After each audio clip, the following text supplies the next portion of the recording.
Tinggalkan orang yang anda sayang dalam keadaan bersedia jauh lebih baik daripada tanpa apa-apa persediaan. Assalamualaikum warahmatullahi wabarakatuh. Baik, tuan-tuan dan puan-puan, dalam video ini tuan-tuan dan puan-puan akan diberi penerangan berkaitan dengan hibah takaful. Jom kita tengok.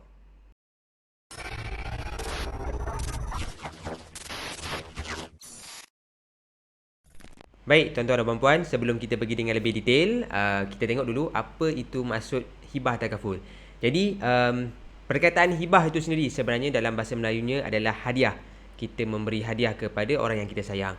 Tapi dalam konteks hibah takaful, kita memberi hadiah pampasan kematian. Yang mana dalam polisi takaful kita boleh sediakan ataupun kita boleh hadiahkan daripada RM350,000 sehinggalah RM4 juta dalam satu polisi. Jadi apabila kita hadiahkan pampasan kematian ini, contohnya kalau kita bagi 350,000, amount 350,000 itu akan dihadiahkan kepada penama yang tuan-tuan dan puan-puan namakan. Dan apabila si penama itu mendapat hadiah daripada tuan-tuan dan puan-puan, harta ini ataupun duit hibah takaful ini tidak perlu melalui kiraan faraid, dan ianya juga adalah terkeluar daripada harta pusaka. Jadi apabila si penerima tadi menerima duit hibah takaful ini, duit ini tidak boleh dicabar oleh mana-mana waris ataupun mana-mana badan organisasi, dan ini adalah secure, adalah hadiah yang paling secure untuk tuan-tuan dan puan-puan berikan kepada orang yang tuan-tuan dan puan-puan sayang. Okey, baik, tuan-tuan dan puan-puan, sekarang kita tengok golongan yang amat-amat memerlukan hibah takaful. Jadi dekat sini tuan-tuan dan puan-puan, sekiranya tuan-tuan dan puan-puan tidak tersenarai dalam senarai yang saya senaraikan dekat sini, ini tidak bermakna tuan-tuan dan puan-puan tidak memerlukan hibah takaful. Apa yang saya senaraikan dekat sini adalah orang yang kritikal untuk ada hibah takaful. Yang pertamanya adalah pasangan yang tiada anak lelaki. Jadi apabila berlaku kematian nanti, harta pusaka si mati akan ada hak adik-beradik. Jadi untuk ibu dan ayahnya, ibu bapa kepada anak-anak perempuan saja ini, kalau dia nak ada satu harta yang tidak akan pergi kepada adik-beradik yang lain, inilah tempatnya kita adakan hibah takaful, yang mana tuan-tuan dan puan-puan boleh bagi amount untuk anak-anak perempuan, tuan-tuan dan puan-puan, tanpa boleh dicabar oleh waris-waris faraid yang lain. Baik, selain daripada itu, orang berpoligami, yes, ini adalah satu isu yang agak sensitif, yang mana untuk mengelakkan daripada pergaduhan akan datang, elok untuk kita adakan satu polisi hibah takaful. Siap-siap tuan-tuan dan puan-puan boleh agihkan terus kepada pasangan-pasangan tuan-tuan dan puan-puan. Selain daripada itu, pasangan golongan yang mu'alaf. So kita tahu golongan yang mu'alaf ini ahli keluarga yang belum lagi Muslim, tiada hak atas harta orang-orang Islam.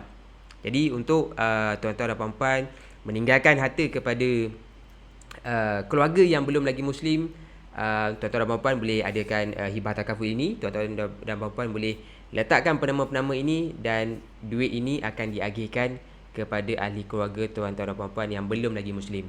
Selain daripada itu, usahawan. Yes, usahawan adalah salah satu golongan yang amat kritikal untuk ada hibah takaful ini, kerana hari ini untuk kita berniaga, kita tidak dapat elak berhutang. Jadi sekiranya kita berhutang, kita tak ada satu hari nanti adalah satu amount yang boleh kita tinggalkan kepada waris kita untuk selesaikan hutang-hutang itu. Dan juga sekiranya tuan-tuan dan puan-puan ada berniaga, ada partner dalam berniaga.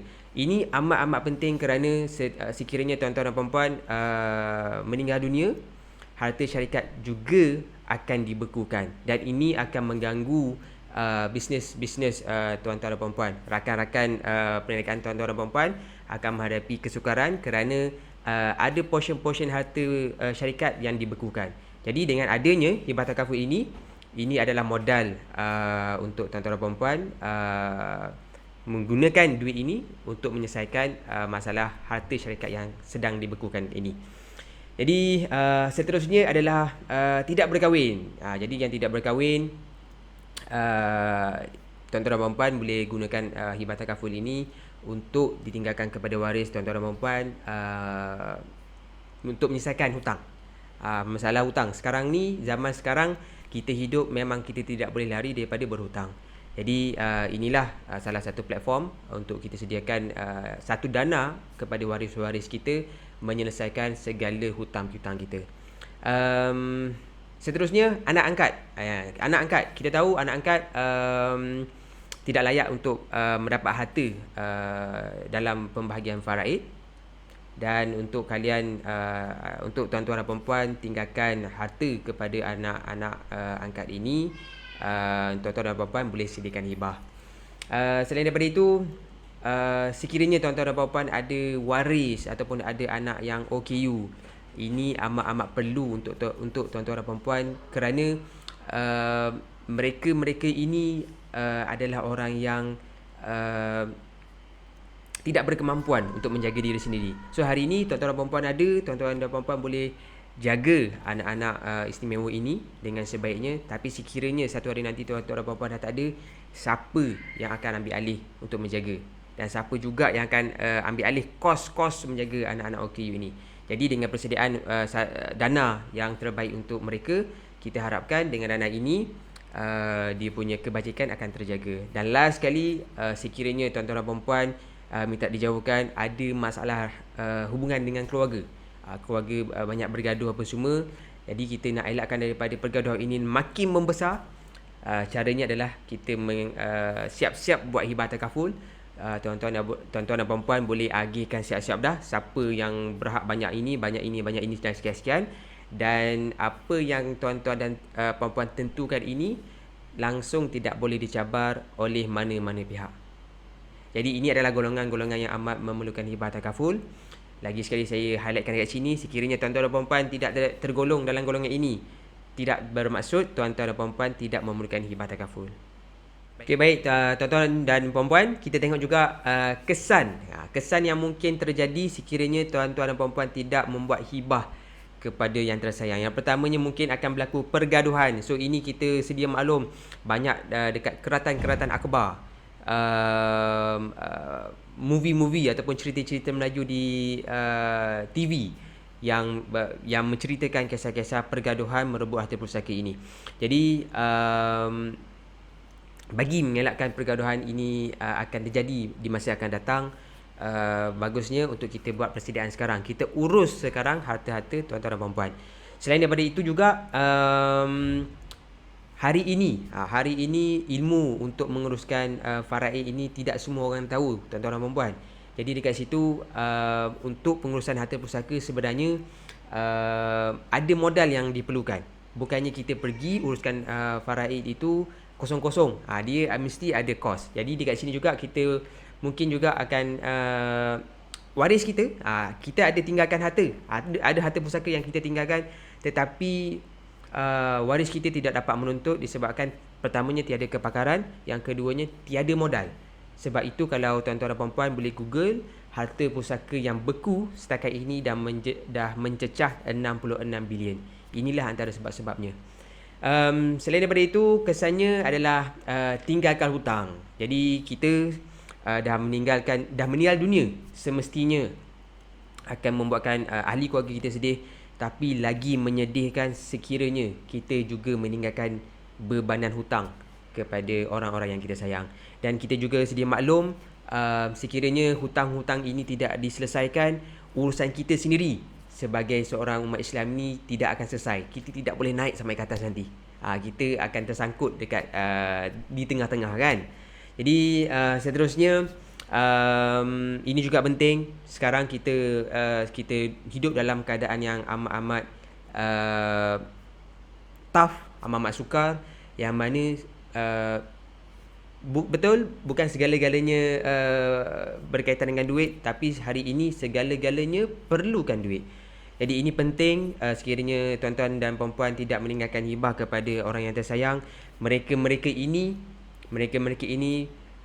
akan menghadapi masalah keuangan untuk meneruskan kelangsungan hidup. Dan yang terakhir, kemungkinan yang akan terjadi adalah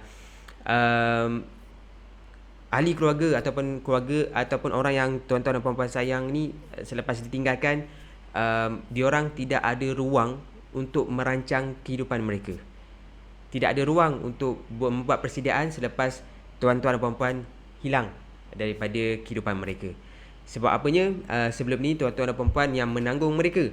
Alih-alih tuan-tuan dan puan-puan dah tak ada besok-besok, diorang ini tiada lagi punca pendapatan. Jadi ini adalah kesan-kesan yang mungkin terjadi. Sebelum benda ini terjadi, tuan-tuan ada peluang untuk menguruskan. Kita ada peluang untuk merancang. Jadi tuan-tuan dan puan-puan, apa hibah takaful boleh membantu untuk tuan-tuan dan puan-puan? Sebenarnya banyak benda yang hibah takaful ni boleh membantu dalam kehidupan tuan-tuan dan puan-puan. Ini adalah antara-antaranya. Yang pertamanya, hibah takaful ini adalah satu dana kelangsungan hidup, yang mana hari ini kita bekerja, sumber pendapatan keluarga datang melalui pintu-pintu rezeki daripada kita bekerja itu, dan kita adalah pencari nafkah untuk keluarga kan. So sekiranya satu hari nanti kita dah tak ada, jadi inilah sebagai pengganti dana untuk keluarga yang kita tinggalkan untuk melangsungkan kelangsungan hidup mereka. Selain daripada itu, hutang seperti yang saya sebutkan sebelum ni, hutang untuk hari ini kita memang perlu berhutang untuk hidup. Kita perlu hutang, nak berniaga perlu hutang, nak beli kereta perlu hutang, nak beli rumah perlu hutang. Apa jua benda yang besar-besar dalam kehidupan kita, pada hari ini kita perlu berhutang. Jadi untuk menyelesaikan hutang-hutang ini, kita boleh selesaikan dengan mengadakan hibah takaful. Selain daripada itu, ini juga merupakan hadiah yang terakhir kepada orang yang kita sayang. Mungkin inilah tanda terakhir yang boleh kita bagi kepada orang yang kita sayang. Selain daripada itu, hibah takaful ini juga menjadi satu modal untuk pengurusan harta faraid, ataupun ini juga boleh digunakan untuk menebus hak faraid. Contohnya kalau rumah tu ada hak ibu ataupun ayah ataupun adik-beradik yang lain ada hak ke atas rumah itu. Cara untuk anak isteri kita menebus rumah itu adalah dengan membeli portion-portion rumah itu. Kita beli baliklah rumah tu. Contoh kalau total mak dengan ayah ada 100,000 hak dekat rumah tu, jadi kita boleh, wife kita, orang yang kita tinggalkan ini, boleh gunakan duit 100,000 daripada hibah takaful ni untuk membeli rumah tu semula. So itu antara kegunaannya lah. Dan apa lagi yang boleh membantu, seperti saya bagi tahu tadi, pengurusan harta pusaka. Pengurusan harta pusaka bukanlah satu proses yang free. Dia akan ada beberapa kos yang perlu dibiayai oleh waris-waris kita. Setakat itu saja penerangan saya berkaitan dengan hibah takaful. Sekiranya tuan-tuan dan puan-puan ada soalan yang berbangkit, boleh WhatsApp dengan saya. InsyaAllah saya akan cuba menjawab segala persoalan tuan-tuan dan puan-puan dengan sebaiknya. Assalamualaikum.